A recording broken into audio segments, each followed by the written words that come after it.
Segunda Reis, capítulo 20, verso 1, diz assim: Naquele tempo Ezequias ficou doente e quase morreu.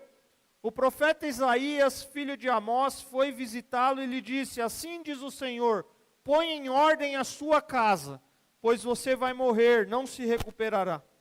Deus enviou à casa do rei Ezequias, o profeta Isaías, com uma mensagem urgente, ordenando: põe em ordem a sua casa. Esse homem de Deus, ele ora, ele clama ao Senhor, e Deus, com a sua graça e a sua misericórdia, ouve, atende a oração de Ezequias, o cura e promete acrescentar 15 anos na vida do rei, e que o livraria durante a sua vida, não somente ele, como a nação, do rei da Assíria.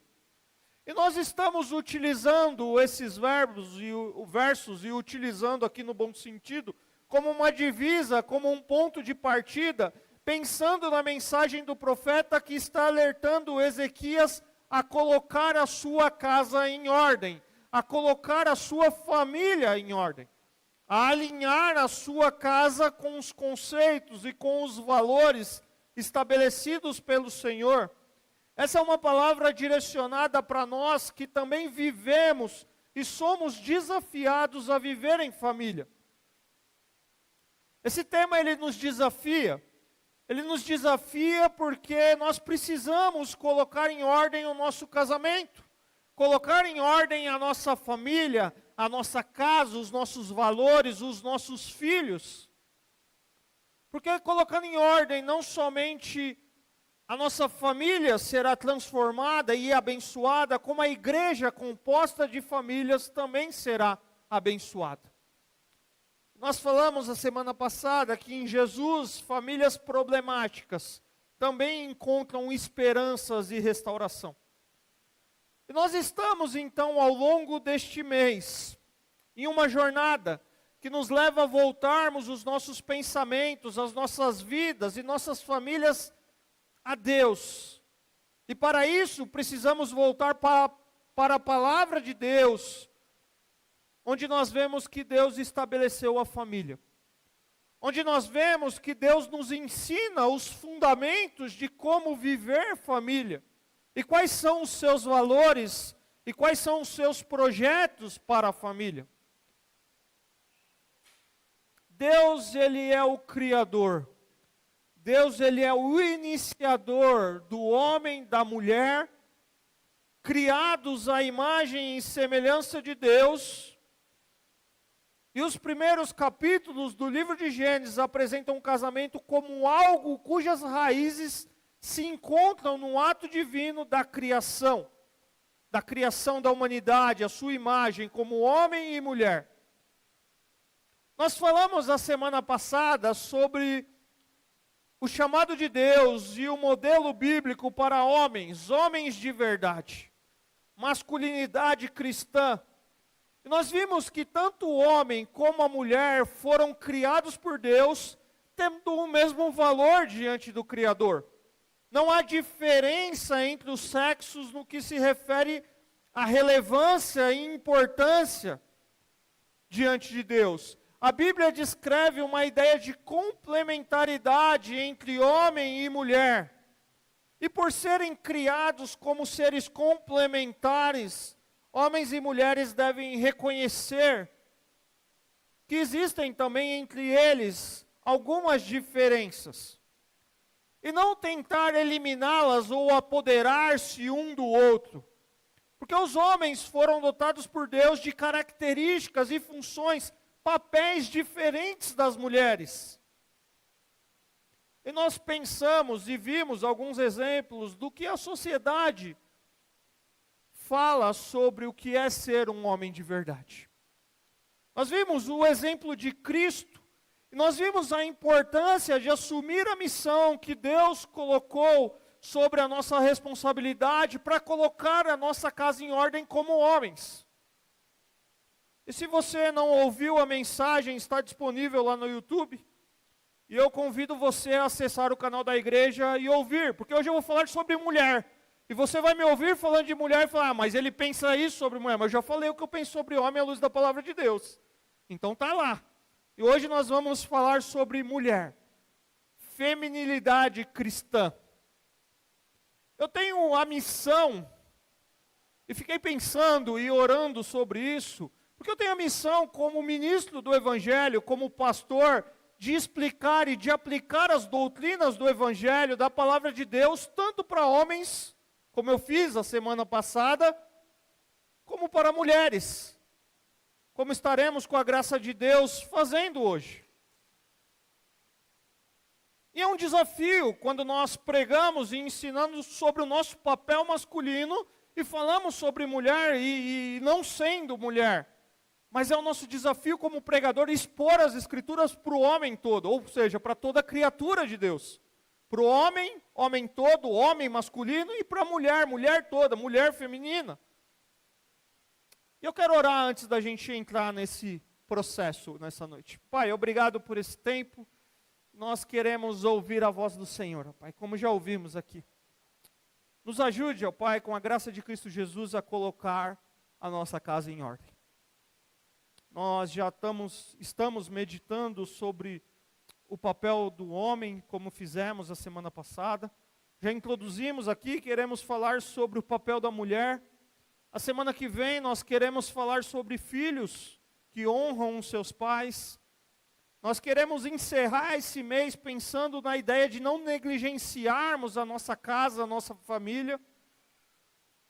Mas nós queremos ouvir o Senhor. A voz do Senhor através da tua palavra exposta. Fala conosco. Abra os nossos corações, abra os nossos ouvidos, a nossa mente.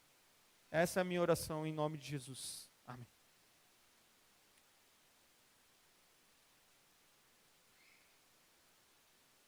O que é ser uma mulher? Ou qual é o perfil feminino? Qual é o papel da mulher no século 21 na nossa sociedade, na sociedade em que estamos inseridos e em que vivemos? Imagina uma criança chegando até você e fazendo essa pergunta para você: o que é ser uma mulher? Qual seria a sua resposta? Você, homem, diria: eu não sou mulher, não sei te responder. Você, mulher, diria: deixa a vida te ensinar o que é ser uma mulher. Ou você teria uma resposta? E a nossa resposta seria com base no quê? Seria fundamentada nas Escrituras, na perspectiva de Deus para um homem ou para uma mulher? Ou seria sobre o que você viu na televisão no dia anterior ou na sua vida e você fundamenta a sua resposta com base nisso? Talvez a sua resposta poderia ser uma resposta influenciada pela cultura em que vivemos. Ou talvez ainda a falta de uma resposta, você diria assim: você um dia vai aprender sobre isso. E a falta de uma resposta poderia levar essa criança, à medida que ela vai crescendo, buscar aqueles que estão respondendo a questão dela. E basta dar um celular na mão dela, com acesso ao Google, e uma pesquisa muito simples, ela vai descobrir o que a sociedade diz sobre mulher.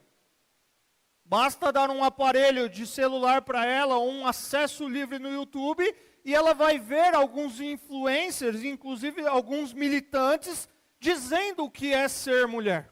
E por aí vai. E essa criança, ela vai sendo bombardeada, e ela vai sendo formada, ou se formando de conceitos à luz daquilo que escuta.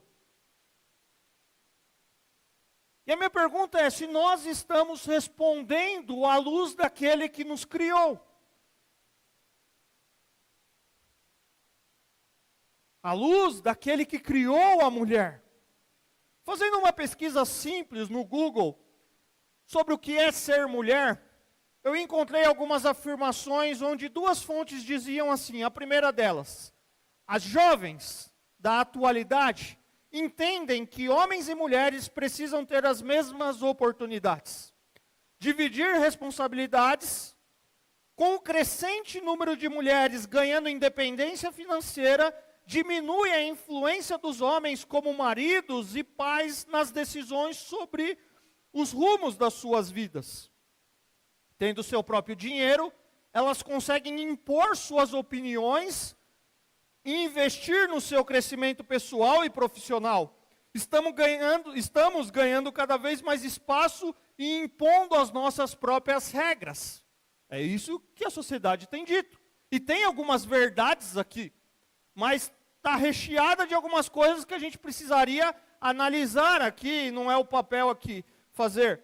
Mas a segunda afirmação diria o seguinte, falando sobre empoderamento, uma outra fonte dizia que empoderamento não tem a ver necessariamente com dinheiro, cargo, status, condição social. O real empoderamento é a mulher viver o seu potencial, ter o direito de decidir e viver para ela e não viver pelo outro. Submissa ao outro e, em alguns casos, machucadas ou paralisadas pelo outro.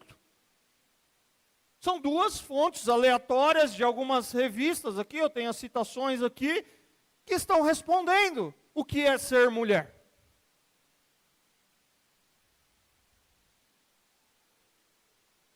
Em janeiro nós falamos aqui na escola bíblica, dominical, aos domingos, pela manhã,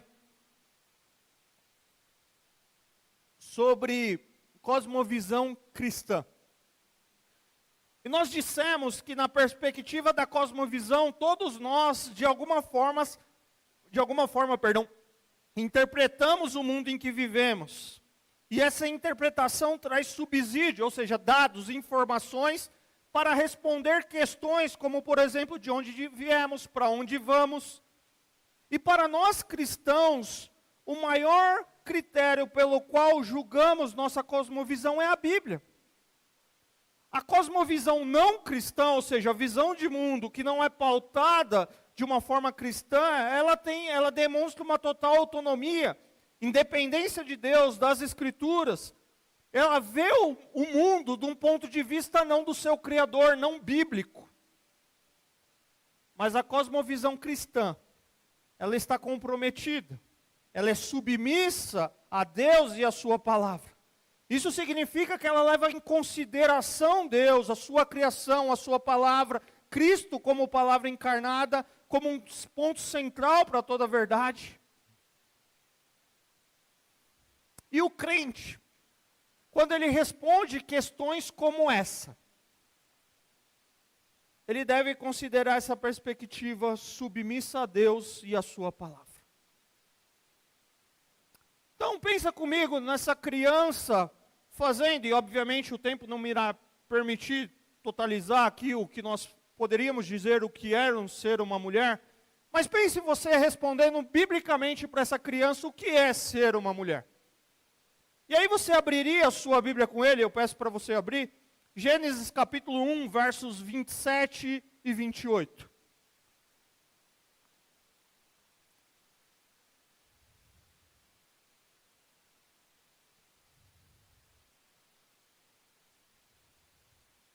Criou Deus o homem à sua imagem. A imagem de Deus o criou, homem e mulher os criou. Deus os abençoou e lhes disse, sejam férteis e multipliquem-se, encham e subjuguem a terra, dominem sobre os peixes do mar, sobre as aves do céu e sobre todos os animais que se movem pela terra. Na criação, aqui no verso que nós lemos, homens e mulheres receberam de Deus imagem e semelhança. O que isso significa? Significa dependência como criatura, significa viver um relacionamento com Deus, significa refletir Deus, ser como Ele é, espelhar o seu caráter, homens e mulheres. Na criação, homens e mulheres receberam o fôlego da vida, foi Deus que os criou. E na criação, eles receberam uma identidade sexual. No caso, a mulher aqui, que é o nosso foco, o dom, uma dádiva do gênero feminino. Homens e mulheres.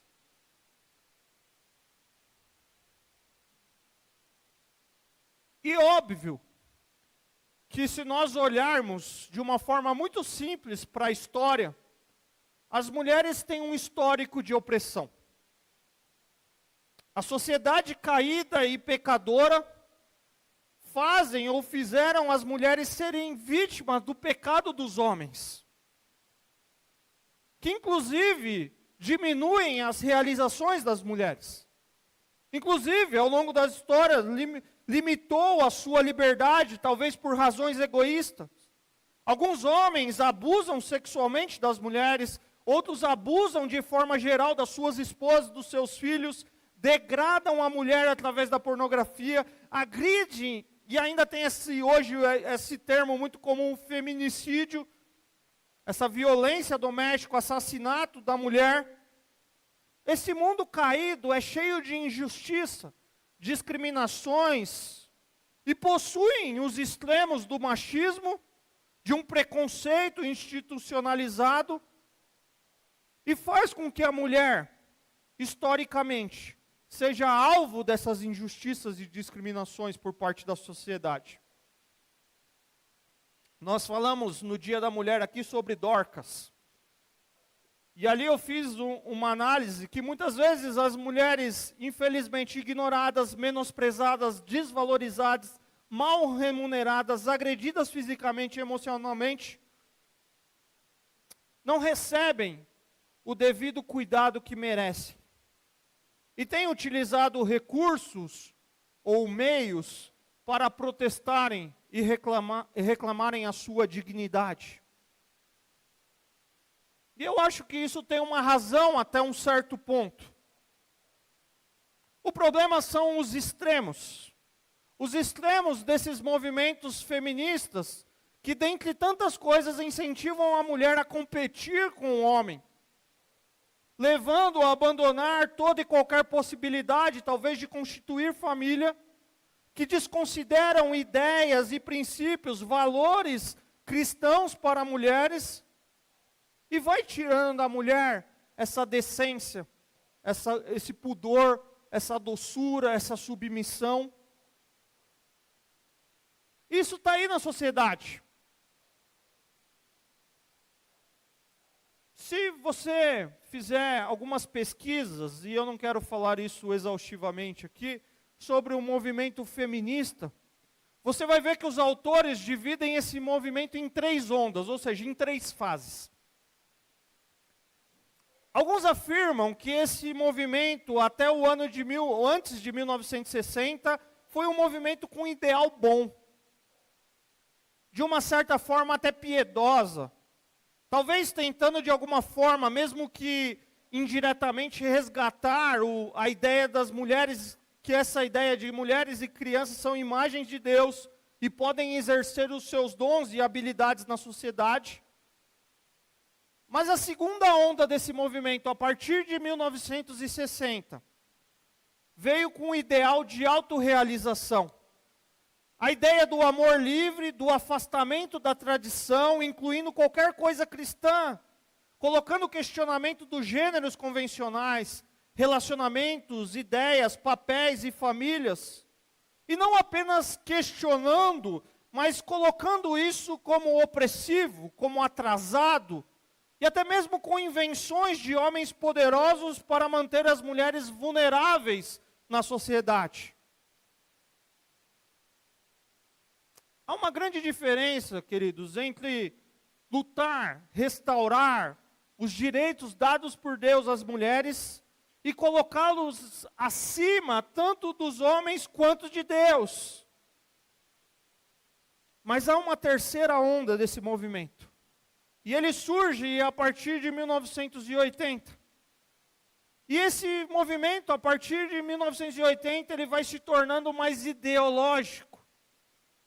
E aí vem a defesa do aborto, vem a defesa da ideologia de gênero, a eliminação do conceito de 2 gêneros, homens e mulheres, como uma sugestão de que o gênero é definido pela vontade da pessoa, não por fatores biológicos, relativizando o matrimônio, condenando a monogamia, a maternidade, a família, dando ênfase à superioridade da mulher, rejeitando a ideia de que homens e mulheres são iguais diante de Deus, embora criados por Deus, de forma diferente, com papéis distintos e mutuamente complementares.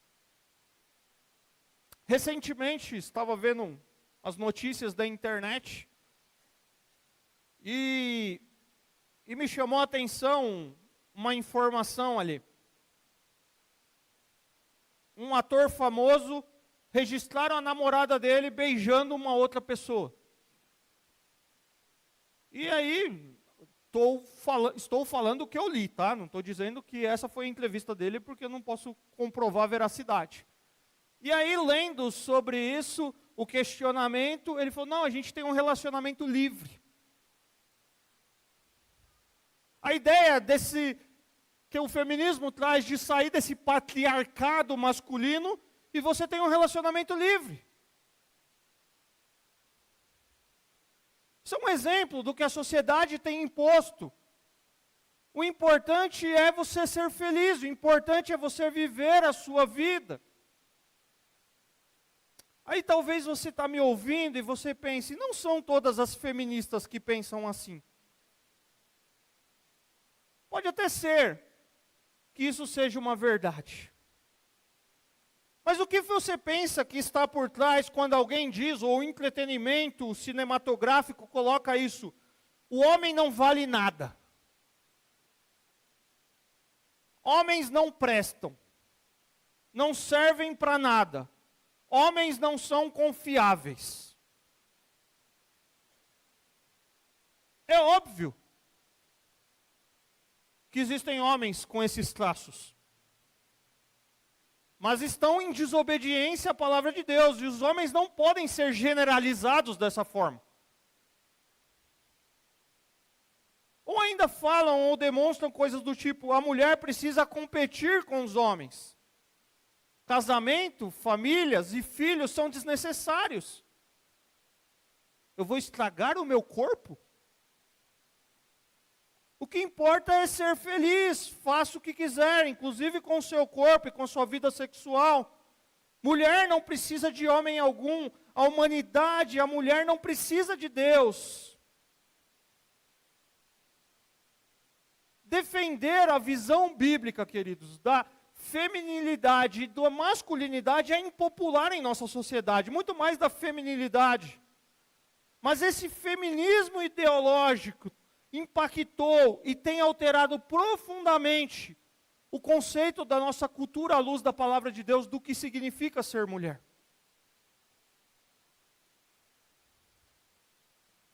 E a primeira aplicação que eu gostaria de fazer aqui é que ser mulher é entender que Deus é o Criador de todas as coisas e que vale a pena obedecer a sua palavra.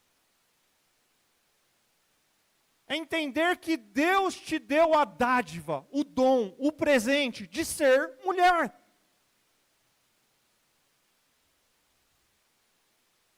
É uma primeira verdade que a gente precisa olhar para uma criança e dizer, ser mulher é entender que o doador da vida, o soberano Criador, te deu a dádiva, te deu o dom, te deu o presente de ser uma mulher.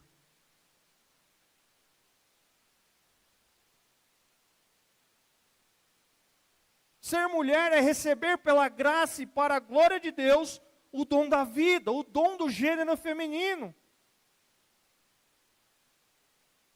E a palavra de Deus, repito, nos ensina que homens e mulheres são iguais diante de Deus, detentores da mesma importância e dignidade aos olhos do Criador, criados à imagem de Deus, com a missão de domínio sobre a terra, com as mesmas capacidades intelectuais e espirituais. Mas apesar de homens e mulheres serem iguais perante Deus e usados pelo Senhor, ambos complementam-se. Possuem papéis e funções distintas, tanto na família como diante da sociedade. Eu descobri na minha função de pai, já velho, que eu sobrevivi ao longo do estudo sobre isso, passei de ano todos os anos, mas que eu sou péssimo em matemática. Porque a gente está tendo que viver algumas coisas lá da escola, na nossa casa, e eu não tenho a mínima aptidão e habilidade para ensinar sobre isso para a Letícia. E na nossa família nós descobrimos que o papel, a complementaridade que Deus deu sobre isso foi a da Isa. Graças a Deus. Que eu descobri fragilidades em mim, tendo que rever algumas coisas. Falei, meu Deus, eu esqueci isso, eu não sei fazer isso.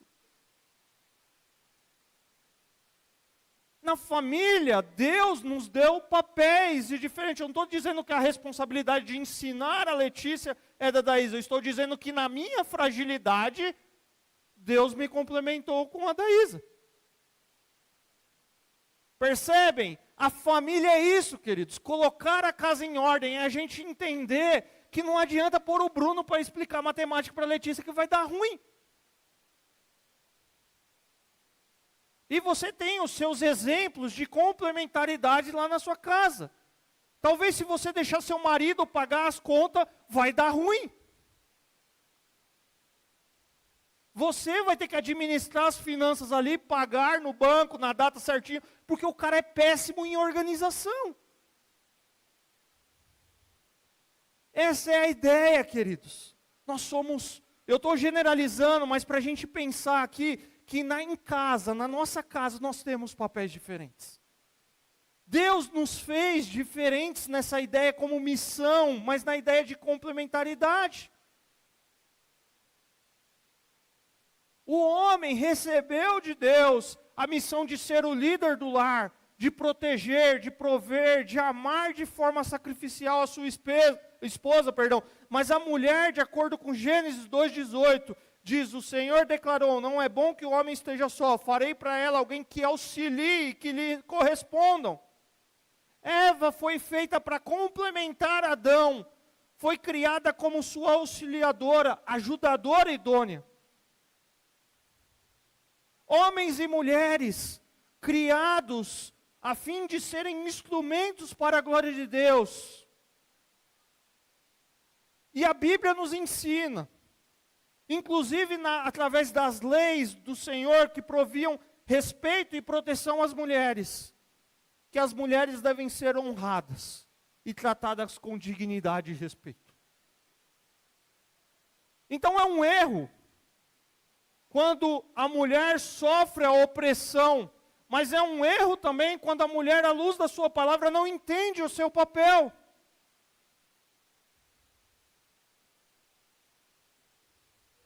E se Deus disse, não é bom que o homem esteja só, farei para ele alguém que o auxilie, lhe corresponda, significa que o casamento é plano de Deus. Se Deus não te deu, e eu creio que Ele dá isso, o dom do celibato, de ser solteiro, casamento é plano de Deus.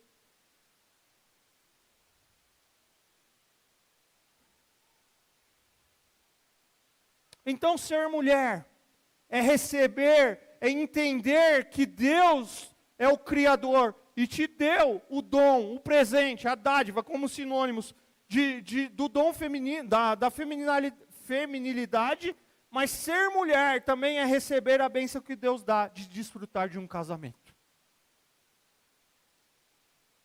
Ah, pastor, está difícil, mas tem um Adão preparado para você.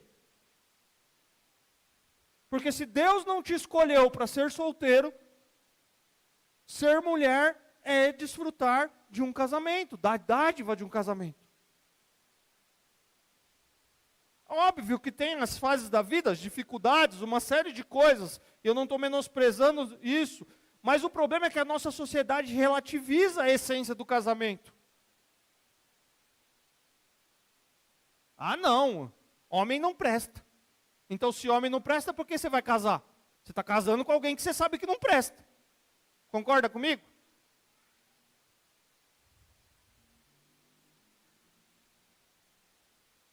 Ser mulher é desfrutar do casamento e aprovar a liderança de um homem de Deus.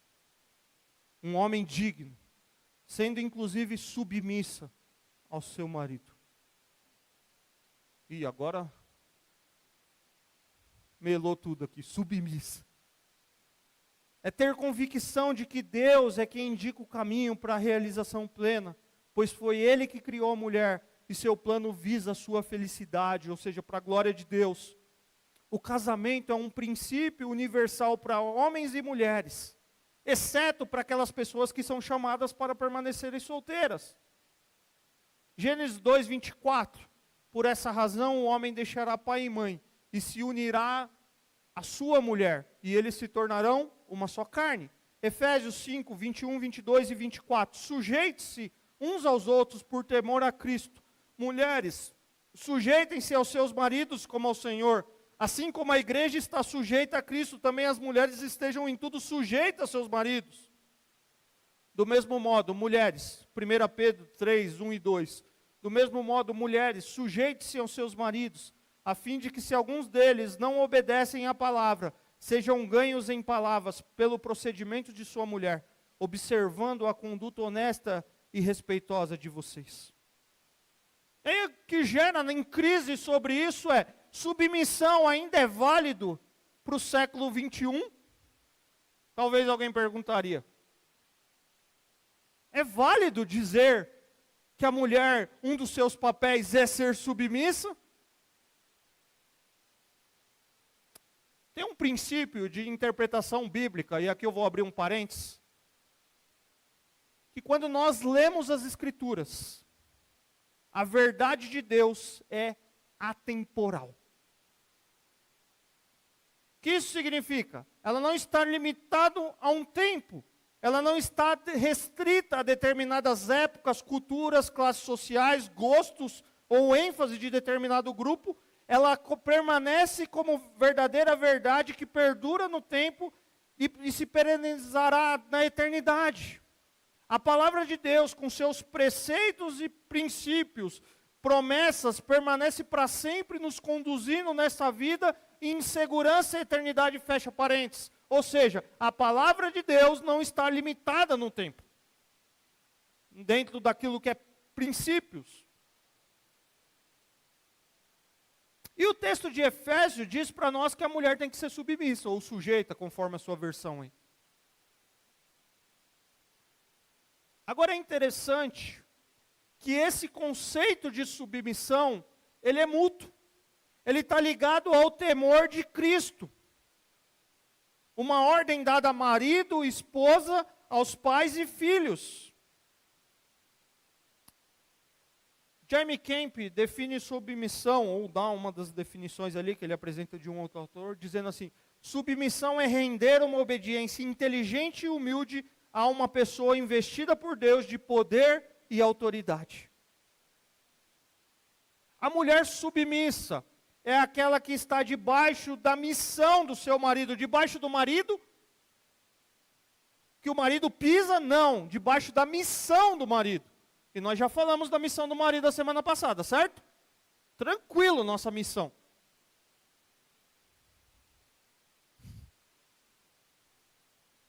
Tranquilo?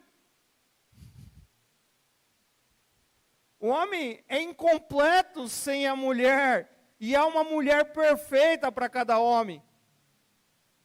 As Escrituras são repletas de orientações claras que instruem a mulher cristã a demonstrar a sua feminilidade para que seja uma ajudadora idônea, conforme aqui Gênesis 2,18. Exigindo dela graça, viver uma vida pura, desenvolver um espírito manso e tranquilo, submetendo-se ao seu marido. E o primeiro destaque é que todos nós somos chamados a viver em submissão a Cristo. Homens e mulheres. Todos nós somos chamados a isso. No casamento, na família, nós precisamos conhecer a vontade de Deus em relação a essa união e os papéis de cada um dentro dela. O marido tem essa missão de amar biblicamente a sua esposa, seguindo o padrão do sacrifício de Cristo. Agora, vamos lá, mulheres. Se submeter a um marido que lidera e ama a esposa como Cristo ama e lidera a sua igreja e respeita, não é um papel tão difícil, é? Agora, que esposa, eu começo pela minha, é casada com um homem e um marido, ou com um marido que na sua plenitude ama a esposa como Cristo amou a igreja? Neste mundo caído, nenhum de nós vamos conseguir cumprir esse mandamento. A gente depende da graça de Deus, do Espírito Santo nos transformando. Aí isso dá um desafio para você, mulher, para você, esposa.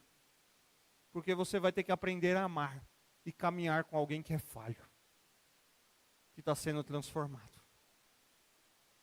Mas não só amar, se submeter a Ele, sabendo que Ele é limitado e que Ele não vai amar você como Cristo amou a igreja na sua plenitude. O marido não força a submissão. Eu sou o homem da casa, aqui sou eu que mando. Ele não força a submissão. A submissão é uma tarefa da mulher, como uma expressão de adoração ao Senhor, alguém que entendeu a sua tarefa. É um ato de amor livremente oferecido. Agora, um destaque aqui para nós é que a Bíblia não diz que a mulher se submeta a todos os homens. Você não tem que brigar pelos seus direitos lá na empresa. Não é isso que a Bíblia diz. Ou a qualquer homem. Ela tem que ser submissa a quem? Ao seu esposo, ao seu marido. É lá na casa que as coisas têm que estar em ordem. É lá que você tem que entender. Você, marido, repito o que nós falamos a semana passada, o seu papel, eu, marido, e é lá que você, mulher, tem que entender que é ali que você tem que viver. Com a consciência que Deus te criou, te fez mulher e te deu a oportunidade de viver um casamento. E no casamento você tem uma missão.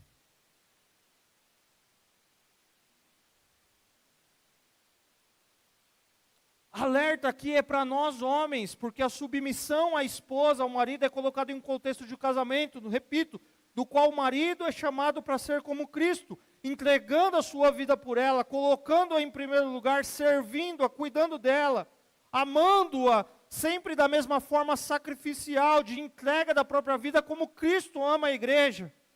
Mas agora a limitação do homem, a falta do amor sacrificial do marido, não anula o chamado de uma esposa à submissão.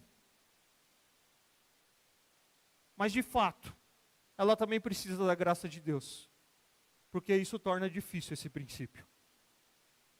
Estão comigo aqui?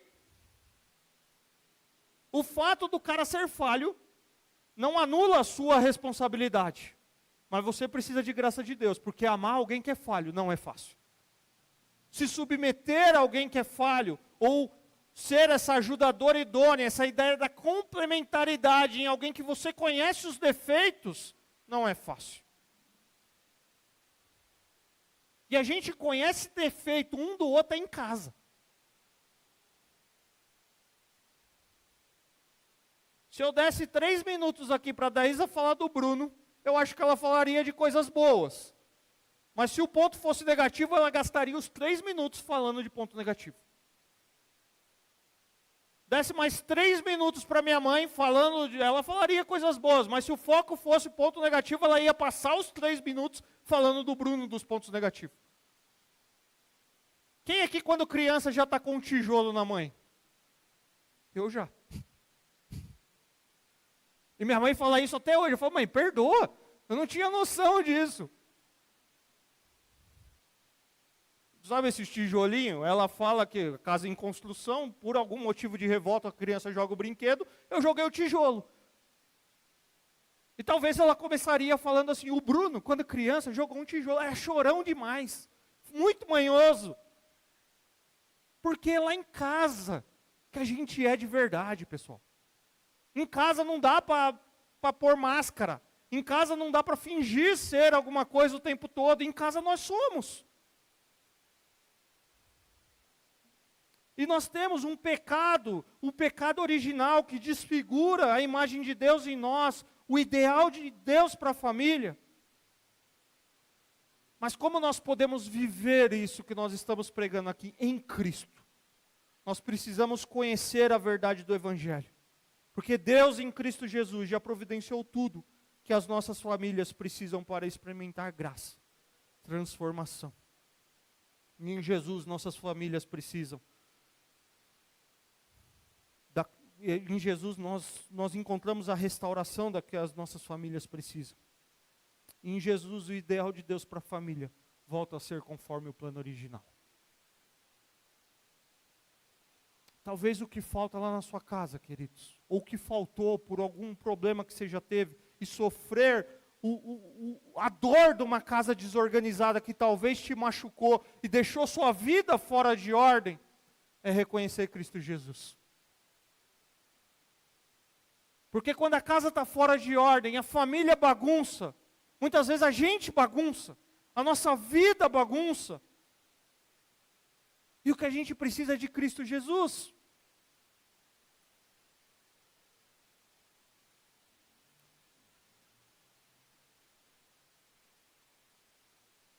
Ser mulher é receber para a graça e para a glória de Deus o dom da vida, o dom do gênero feminino.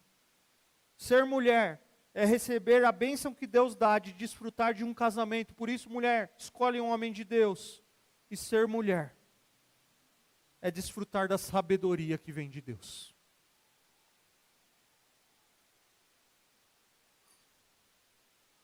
Provérbios, capítulo 31. E essa sabedoria só é possível por meio de Cristo Jesus. Esse é um dos textos mais conhecidos aí de Provérbios. Ele descreve para nós a mulher sábia ou a mulher exemplar. E é interessante que existe uma questão em torno desse texto aqui. A descrição dessa mulher refere-se a uma esposa, a uma mãe que de fato viveu, ou a passagem descreve a qualidade de toda mulher que ela deve aspirar ou alcançar? Ou será que essa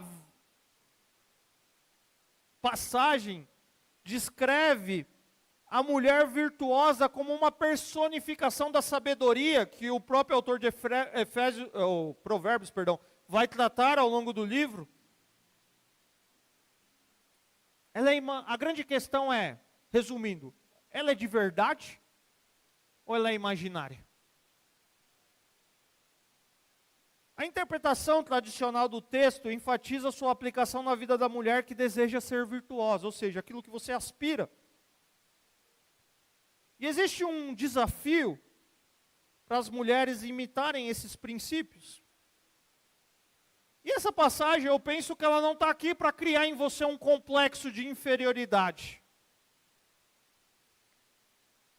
Mas ela está aqui para prover princípios, modelo bíblico, pelas quais a feminilidade cristã pode ser incentivada.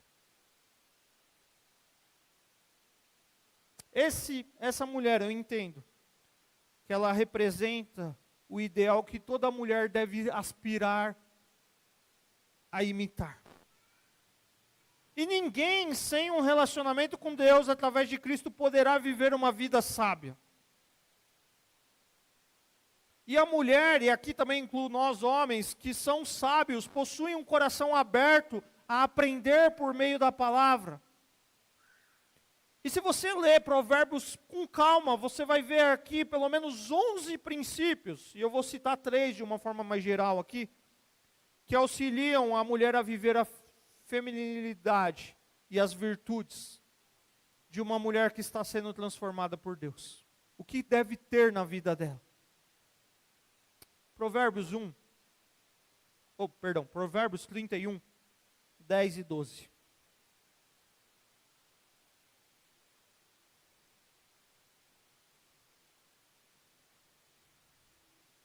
Uma esposa exemplar, feliz quem a encontrar, é muito mais valiosa que os rubis.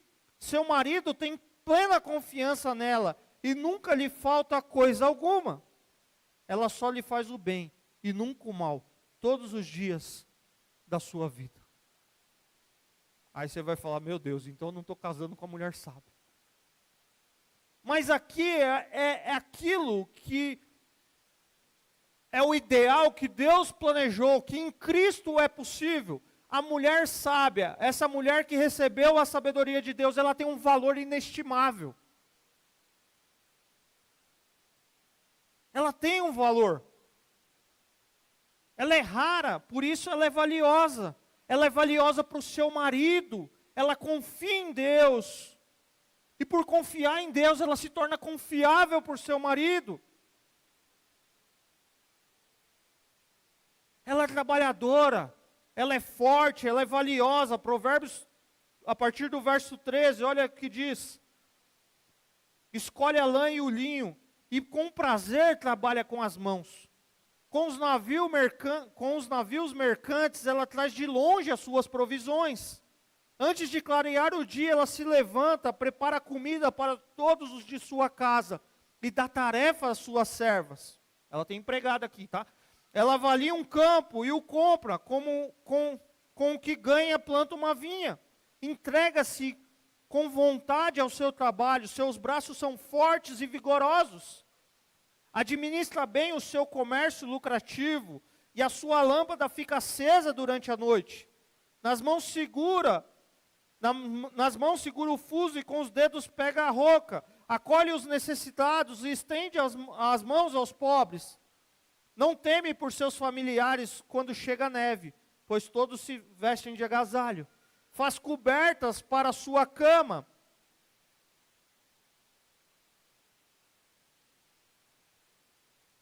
Veste-se de linho fino e de púrpura. Seu marido é respeitado na porta da cidade, onde toma assento entre as autoridades de sua terra. Ela faz vestes de linho e as vende, e fornece cinto aos comerciantes. Reveste-se de força e dignidade, sorri diante do futuro. Fala com sabedoria e ensina com amor. Cuida dos negócios de sua casa e não dá lugar à preguiça. E como a gente, aqui eu quero fazer qual a expressão que eu posso usar? Aqui eu quero elogiar as mulheres. Porque se o que a gente vê no meio de um monte de homem omisso, que nós falamos a semana passada, é as mulheres se desdobrando por conta disso. Porque daí você pensa comigo, fala, pastor, eu não sei pagar conta, a mulher paga conta. Aí você não paga as contas, ela vai lá pagar as contas. Aí você tem nojo de trocar a fralda das melequinhas da criança. E aí você não troca a fralda. Então, além de pagar a conta, ela troca a fralda. Você se acomodou nos seus estudos ou na sua profissão, não busca novos desafios, e é ela que está procurando melhorar a renda da família.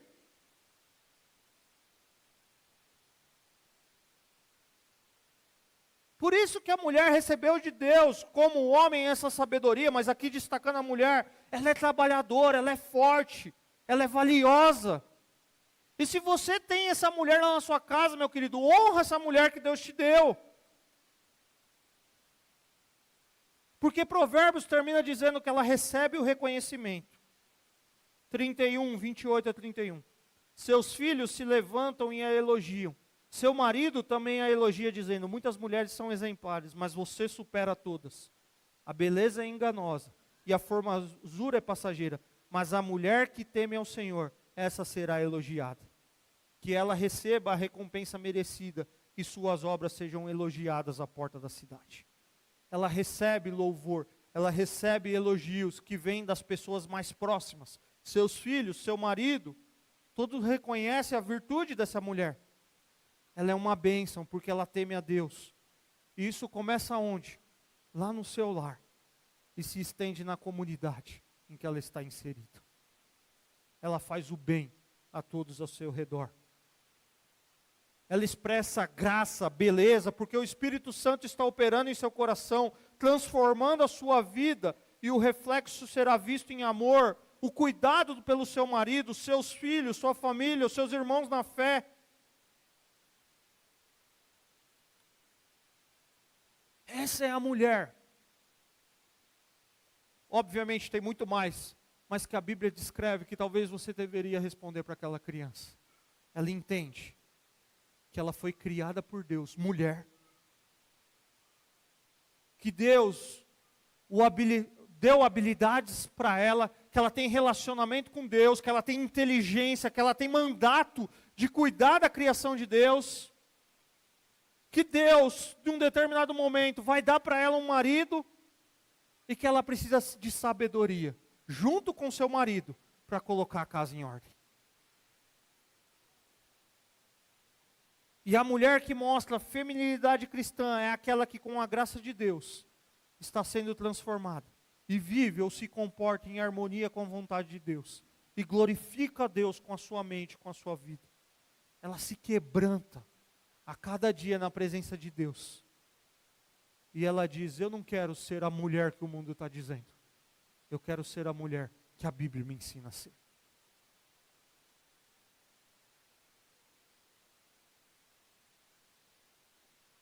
Eu quero caminhar para a conclusão com uma pergunta. Como você tem vivido a sua feminilidade? Da forma que o mundo a define? Ou da maneira que Deus define e nos mostra na sua palavra? Você é daquelas que cresceu e porque teve experiências assim, dizendo: o homem não vale nada, homem nenhum não presta, homem não é confiável? Ou você é aquela que pensa que Deus transforma corações e se você tiver temor, sabedoria, espera nele, Ele pode te dar um homem assim? Agora, se você já casou, minha irmã, e o seu marido não é assim, ou nem está lutando para ser assim, continue orando, obedecendo a Deus. E eu não estou aqui fazendo um anexo à agressão, a esse tipo de coisa, porque isso é crime, isso é abandono. Não é isso que você tem que se submeter. Eu estou falando a uma vida a dois, onde a casa está em ordem, porque você entende o seu papel lá na sua casa. Estão comigo aqui? Nós não estamos defendendo aqui agressões, violências domésticas. O que nós estamos entendendo aqui é o nosso papel. Porque feminismo, assim como o machismo, não é o caminho correto a ser seguido. Eles agridem severamente a vontade de Deus para os seus filhos e rebelam-se contra a vontade dele. O feminismo tem destruído a feminilidade proposta por Deus, atacando o ideal de Deus para relacionamentos, sexualidade, casamento e família. Feminismo e machismo são extremos pecaminosos que quando nos afastam do ideal de Deus, da sua palavra. E nós, homens, como temos enxergado o papel da mulher e estamos nos relacionando com ela na missão que Deus nos deu? Como está a nossa casa, pessoal? Se Deus não te escolheu para ser solteira a vida inteira, o ministério maior que Deus te deu, ou vai te dar, é a família, porque nós não fomos criados para ser independentes. O ensino bíblico é que a mulher foi criada por causa do homem, para ser sua auxiliadora, para lhe complementar, e com ele criar uma relação de dependência mútua e comunhão com Deus.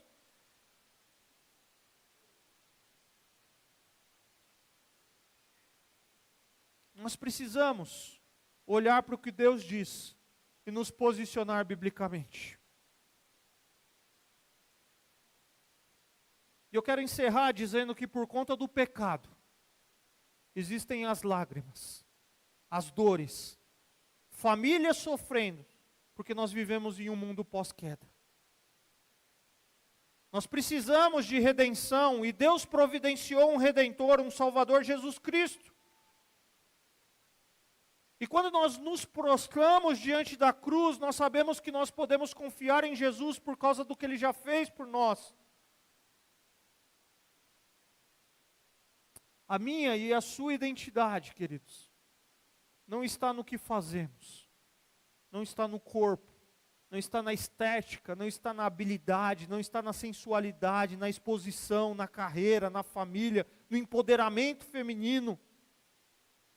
Sua realização não está naquilo que as feministas chamam de fim do patriarcado, o fim do poder dos homens que oprimiam as mulheres. A nossa identidade está ou deve estar em Cristo Jesus. E a partir de um relacionamento com Cristo, nós vamos sendo transformados. maridos e mulheres. Quem aqui tem a casa perfeita? Nenhum de nós. Porque nós somos pecadores, carentes de Cristo Jesus, para colocar a casa em ordem. Por meio do sacrifício de Cristo Jesus, os papéis estabelecidos por Deus para o homem, uma liderança servil e amorosa, e para a mulher, uma submissão respeitável e inteligente, no casamento não são apenas restaurados, mas são aprofundados por meio de Cristo. É somente por meio de Cristo que a nossa casa é colocada em ordem. A vida da mulher como esposa, como mãe, como profissional, como dona de casa, segue o exemplo de Cristo que se entregou por nós. E o maior presente que Deus deu para você, mulher, é poder gerar alguém. E hoje é dia das mães. É poder ter o dom de ser mulher e gerar uma nova vida. A sociedade diz, você pode fazer sozinho. Mas a palavra de Deus diz, você precisa de um homem.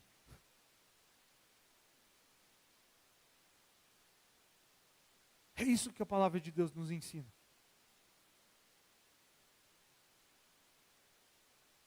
E aí a gente para com esse papo de achar que é do jeito que a gente quer e a gente olha para a palavra de Deus. Sejam férteis, dominem. Vamos ficar em pé, vamos orar.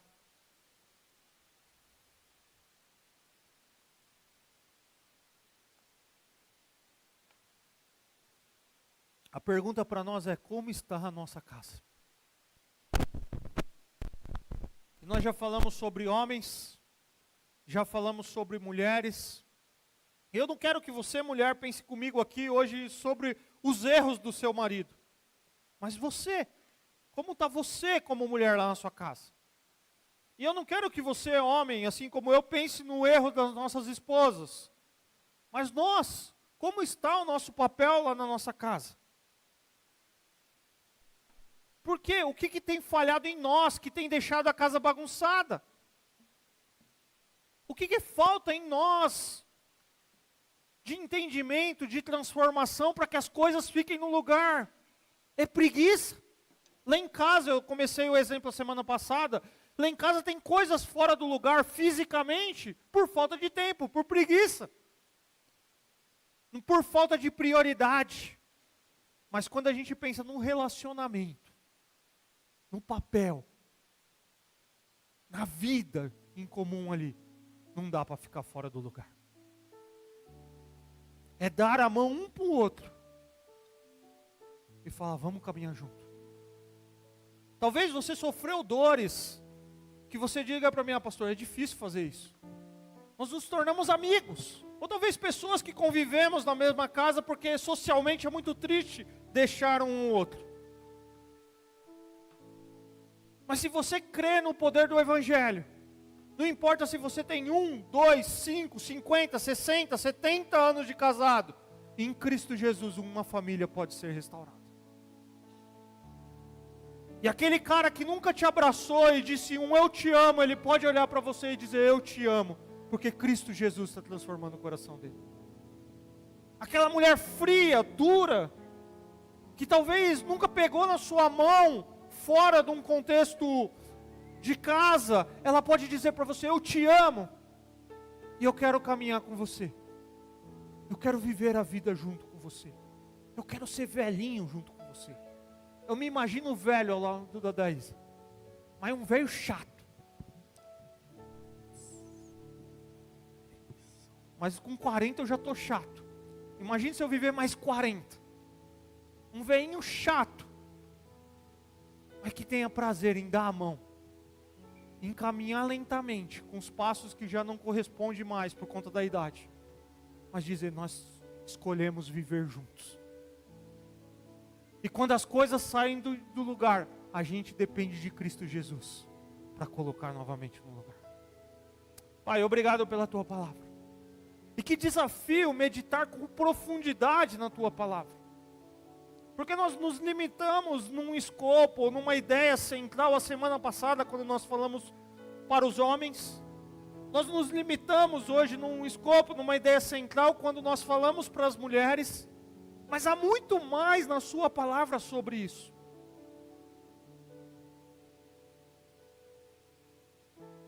E viver família, ó Pai, não é colocar uma máscara e dizer lá em casa está tudo bem. Porque lá no nosso íntimo, muitas vezes o Senhor sabe que nós estamos lutando com coisas que estão fora do lugar. É a falta de entender nosso papel. É a falta de divisão de tarefas, de complementaridade que gera uma sobrecarga no outro.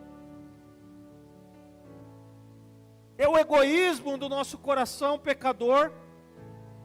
É a frieza de quem nós somos e dizemos que somos assim, queremos morrer assim. E isso cria essa separação. É o desemprego que chega na casa e coloca as coisas fora do lugar. É um problema de saúde que limita a vida familiar. É um filho rebelde.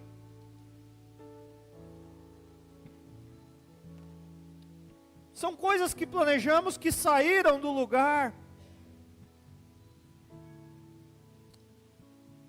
E nós queremos nos submeter ao Senhor e dizer: nós dependemos do Senhor para colocar a nossa vida em ordem. E colocando a nossa vida em ordem, coloca a nossa casa em ordem. Nos ajuda, Pai.